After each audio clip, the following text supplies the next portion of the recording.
रायगडच्या पर्यटन आणि मत्स्य व्यवसायाला मोठी चालना देणारी एक महत्त्वाची बातमी समोर येत आहे। ऐतिहासिक मुरुड जंजिरा किल्ला परिसरात उभारण्यात आलेल्या अत्याधुनिक जेट्टी प्रकल्पाचे आज आमदार नितेश राणे यांच्या हस्ते लोकार्पण होणार आहे। महाराष्ट्र सागरी मंडळामार्फत राबवण्यात आलेल्या या भव्य प्रकल्पासाठी 111 कोटींपेक्षा जास्त निधीची प्रशासकीय मान्यता देण्यात आली आहे। या अत्याधुनिक प्रकल्पामुळे मुरुड जंजिरा किल्ला पाहण्यासाठी येणाऱ्या वार्षिक सुमारे 4 लाख पर्यटकांना मोठा दिलासा मिळणार आहे। प्रकल्पाअंतर्गत समुद्रात 250 मीटर लांबीची लाटरोधक भिंत, आधुनिक पाईल जेट्टी आणि ॲल्युमिनियम गँगवे उभारण्यात आले आहे। यामुळे समुद्रातील उंच लाटा, भरती ओहोटी किंवा खराब हवामानातही पर्यटकांना सुरक्षितपणे बोटीत चढउतार करता येणार आहे।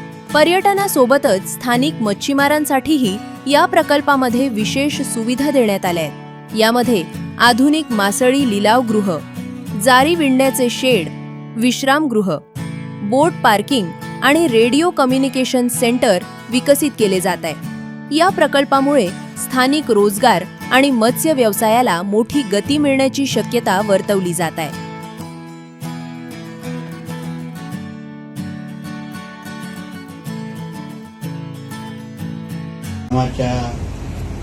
उद्घाटनाने लोकार्पणाच्या निमित्ताने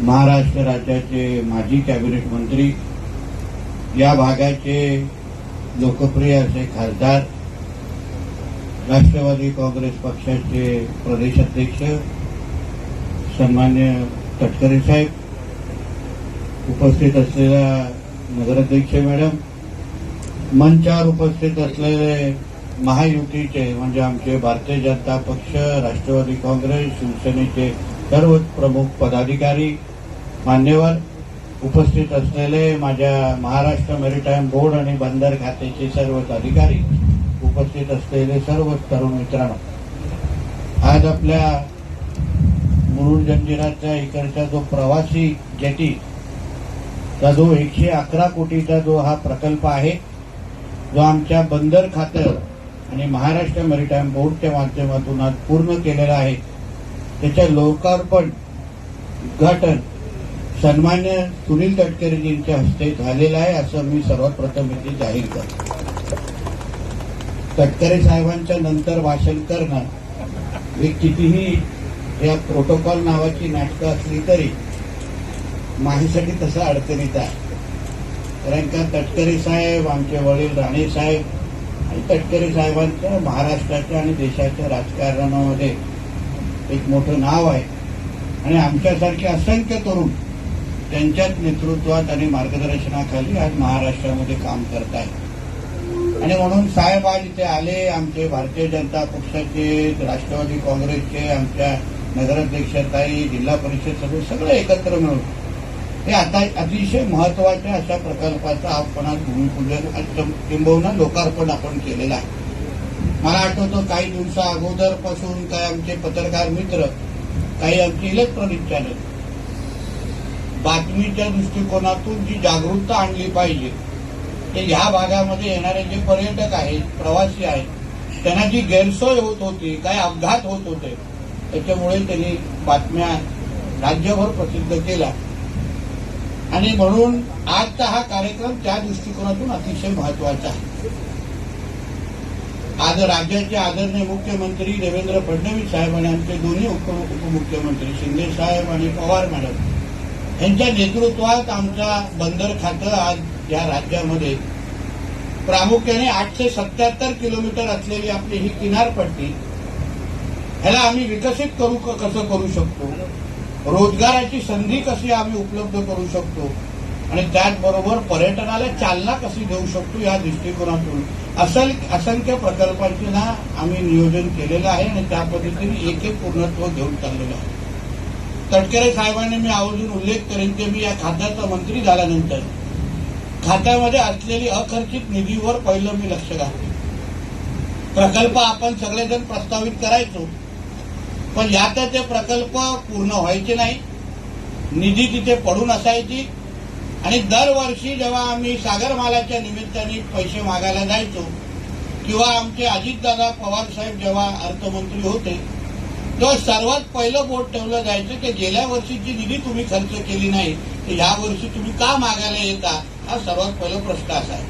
आणि म्हणून आम्ही खाता म्हणून डिपार्टमेंट म्हणून आम्ही एवढा निश्चित केलं की असलेले जेवढे प्रकल्प आहेत त्याच्या जेवढी अडचणी आहेत दर महिन्याला तटकरे साहेब आम्ही एकदा महाराष्ट्र मेरीटाईम बोर्ड म्हणून बसतो आणि त्या प्रकल्पाला चालना देण्यासाठी पूर्ण करण्यासाठी जी काय ताकद लागेल, जे काय अडीअडचणी आहेत ते सगळे दूर करून ते प्रकल्प योग्य वेळी चालू करण्याच्या दृष्टिकोनातून आम्ही हे सगळे आमच्या डिपार्टमेंट म्हणून आम्ही काम करतो. आणि म्हणून खात्याच्या प्रत्येक अधिकाऱ्याला माहिती आहे की महिन्यातून एकदा मंत्री महोदयांना आणि त्यांच्या प्रमुख अधिकाऱ्यांना उत्तरं द्यायची आहेत आणि म्हणून कुठेही चालढकल होत नाही. आणि म्हणून जेवढे प्रकल्पाची आपण इथे अपेक्षा ठेवत आहात, आज इथे हा प्रकल्पाचं लोकार्पण झालेला आहे.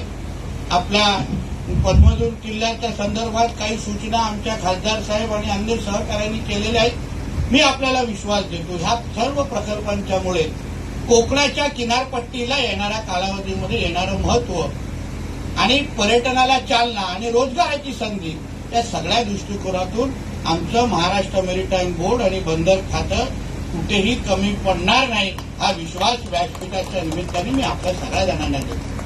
शेवटी आमचा हा किनारपट्टीचा भाग आम्हाला आंतरराष्ट्रीय पातळीवर जेव्हा आम्ही जातो तेव्हा जे एक वेगळं चित्र पाहायला मिळतं तेवढं आम्ही कुठे कमी पडतो हा नेहमी आमच्या समोर प्रश्न असतो. प्रवासी वाहतूक हा आमच्या आदरणीय मुख्यमंत्र्यांचा ड्रीम प्रोजेक्ट आहे आणि म्हणून मुंबईमध्ये मुंबई वॉटर मेट्रोच्या माध्यमातून जसं आम्ही मुंबईला आणि MMRला जोडतोय तसंच मी तटकरे साहेबांची मी गाडीमध्ये बोलत होतो. रायगड, सिंधुदुर्ग, रत्नागिरी हे तीनही जिल्हे येणाऱ्या कालावधीमध्ये जसं आपण रस्ता आहे, रेल्वे आहे तसं जलवाहतुकीच्या माध्यमातून आपण जोडायचं जेणेकरून व्यापार असेल, पर्यटन असेल मोठ्या प्रमाणामध्ये आपल्याला ह्या निमित्ताने चालना मिळेल. आणि आता तर काही दिवसा अगोदर जसं आदरणीय पंतप्रधानांनी आवाहन केलं आहे की बाहेरगावी आता आपल्याला जायचं सगळे कार्यक्रम रद्द करायचे आहेत. म्हणजे आपलं डोमेस्टिक टुरिझम म्हणजे देश अंतर्गत असलेल्या पर्यटनाला चालना आता मोठ्या प्रमाणामध्ये भेटणार आहे. म्हणून पर्यटनाच्या दृष्टिकोनातून असलेले जेवढे व्यावसायिक आहेत त्यांना मी आवर्जून इथे या निमित्ताने आवाहन करेन की महाराष्ट्र मेरीटाईम बोर्ड आणि पर्यटन खाते हे तसंही दुसऱ्याशी संलग्न आहे. आणि म्हणून तुम्हाला जी मदत लागेल, तुम्हाला जे काही इन्फ्रास्ट्रक्चर पाहिजे आम्ही सगळ्या गोष्टी करण्यासाठी देण्यासाठी तयार आहोत. आम्ही कुठे वेळ कमी पडणार नाही. जे काम होईल ते दर्जेदार होईल. पण आपणही आपल्या माध्यमातून आपल्या देशामध्ये येणारे जे पर्यटक असतील, आपल्याकडे येणारे जे पर्यटक असतील त्यांनाही चांगल्यातली चांगली सेवा आपण कशी देऊ शकतो याही दृष्टिकोनातून आपण विचार करावा आणि त्यावर आपण काम करावं. आणि एक शेवटी जाता जाता एक मुद्दामून आव्हानही या निमित्ताने मी करणार. आदरणीय पंतप्रधानांनी काल जसं 7 वेगवेगळे अपील केलेले आहेत, आवाहन केलेले आहेत त्याच्यामध्ये एक महत्वाचं जे आव्हान आहे की डिझेल पेट्रोलचा कमीतला कमी वापर आणि गाड्यांचा कमीतला कमी वापर. आता डिझेल पेट्रोलवर काही नुसतं गाड्यात चालत नाही, आपल्या बोटीही चालतात. आणि म्हणून आम्ही महाराष्ट्र मेरीटाईम बोर्ड म्हणून, बंदर खातं म्हणून, राज्य सरकार म्हणून संकटातून संधी ज्याला आपण म्हणतो ते आम्हाला ही संधी आम्हाला दिसते आहे. जिथे आज आपण बोट आता आम्ही ज्या बोटीतून आलो ते आमच्या जो काही बंधू आहे त्याला सर्वात जास्त महिन्याचा खर्च हे डिझेल आणि पेट्रोलचा.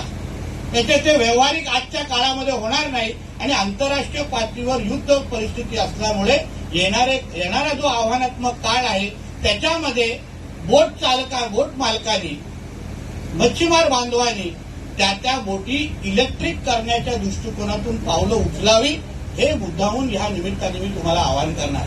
आणि नुसतं आवाहन करणार नाही पण त्याला लागणारी जी मदत म्हणजे उदाहरण तुम्हाला कर्ज म्हणून ज्या बँकेतून उदाहरण रायगड सहकारी कोऑपरेटिव्ह बँक असेल, मुंबई जिल्हा बँक असेल या सगळ्या बँकेशी आम्ही चर्चा करायला तयार आहोत. आपण ही तयारी दाखवावी, आपण मानसिकता दाखवावी आणि आमच्याशी आपण संपर्क केले. आम्ही खासदार साहेबांची मदत घेणार, आमदार साहेबांची मदत घेणार, नगराध्यक्ष मॅडमची मदत घेणार आणि जास्तीत जास्त ह्या बोटी आपण येणाऱ्या काळामध्ये इलेक्ट्रिक कशा करू शकतो ह्या दृष्टिकोनात आपण पावलं टाकून आपल्या पंतप्रधानांनी दिलेले विचार, केलेलं आव्हान त्याला अजून बळकट करण्याचं काम आपणही आमच्या माध्यमातून करावं अशी विनंती आणि अपेक्षा या निमित्ताने मी व्यक्त करीन. परत जाता जाता संबंधित कॉन्ट्रॅक्टर असतील, त्यांचे सहकारी असतील, महाराष्ट्र मेरीटाईम बोर्डचे आमचे मिटकर असतील आणि माझे सर्व सहकारी, त्यांनी अतिशय चांगलं कोऑर्डिनेशन आपसामध्ये केलं. चांगल्या दर्जाचं काम आपण ह्या निमित्ताने केलेलं आहे. स्ट्रक्चरल ऑडिट पासून सगळं काम चांगलं केलेलं आहे. कारण शेवटी त्यांना माहिती आहे मंत्री कोण आहे. स्ट्रक्चरल ऑडिट हे मीही माझ्या माध्यमातून करतो आणि म्हणून त्यांचं स्ट्रक्चर ऑडिट आणि माझं स्ट्रक्चर ऑडिट आणि त्याच्यामध्ये जर साम्य झालं नाही तर अडचणीचा काळ येऊ शकतो हे त्यांना चांगल्या पद्धतीने माहिती आहे. आणि म्हणून एक दर्जेदार काम केल्यामुळे मी मिटकरजी, कॉन्ट्रॅक्टर, माझ्या सगळ्या डिपार्टमेंटचं मनापासून मी अभिनंदन करतो. जाता जाता जे आमच्या तटकरे साहेबांनी उल्लेख केला, कायदा आणि सुव्यवस्था राखणं एक बाजूला असेल, पण आमच्यासारखे जे आंदोलनातून मोठे झालेले कार्यकर्ते त्यांची जरा मदत घ्या. आमच्या शब्दाला थोडं वजन आहे आणि आम्ही तसंच राज्यातले सगळेच कार्यक्रम करणाऱ्या लोकांना अतिशय जवळून ओळखतो. म्हणून आमचाही थोडा उपयोग करून घ्या. आणि अशी परिस्थिती आमचं महायुतीचं सरकार असताना, आमचे देवाभाऊ मुख्यमंत्री आणि गृहमंत्री असताना परत येता कामा नये. ही जबाबदारी इकडच्या संबंधित पोलिसांवर सोडून मी आणि तटकरे साहेब जाणार आहोत. लागणारी सगळी मदत सहकार्य करण्यासाठी आम्ही तयार आहोत. परत या आम्ही गेल्यावरच लगेच तुम्ही आवाहन करा, पर्यटक इथे येऊन दे. उद्याचा दिवस ऐतिहासिक दृष्टिकोनातून अतिशय महत्वाचा दिवस आहे. आमच्या महाराजांची, शंभूराजांची जयंती आहे. म्हणून त्या दिवशी असं मोकळं आम्हाला दिसता कामा नये. आम्हाला म्हणून या दृष्टिकोनातून तुम्ही पावलं उचलावी एवढं आवाहन तुम्हाला या निमित्ताने करतो. परत एकदा तटकरे साहेब आणि सगळे जे आमचे भारतीय जनता पक्ष, राष्ट्रवादी काँग्रेस, शिवसेनेचे मान्यवरांचं मी खात्याचा मंत्री म्हणून आपल्या मनापासून आभार मानतो. इथेच थांबतो. जय हिंद, जय महाराष्ट्र. धन्यवाद साहेब.